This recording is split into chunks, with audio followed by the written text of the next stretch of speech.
கொடுப்பதில் வல்லமை பெற்றவன் அப்பன் பழனியப்பன். தினம் அச்சம் தவிர்ப்பவன் ஆறுதல் சொல்பவன் அப்பன் பழனியப்பன். கள்ளங்கவடம் இல்லாதவர் தம்மிடம் காவலில் நின்றிருப்பான்.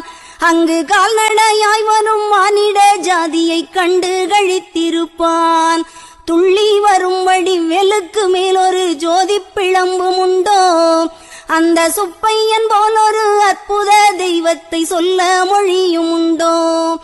வெள்ளி முகம் 12 கண்டவின் வேறொரு சொர்க்கம் உண்டோ. ஆண்டி வேஷத்திலாயினும் வீரத்திலாயினும் வேலனை வெல்வதுண்டோ.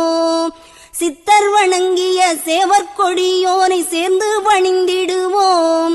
அந்த சிக்கலிலாயினும் செந்திலாயினும் சென்று பணிந்திடுவோம்.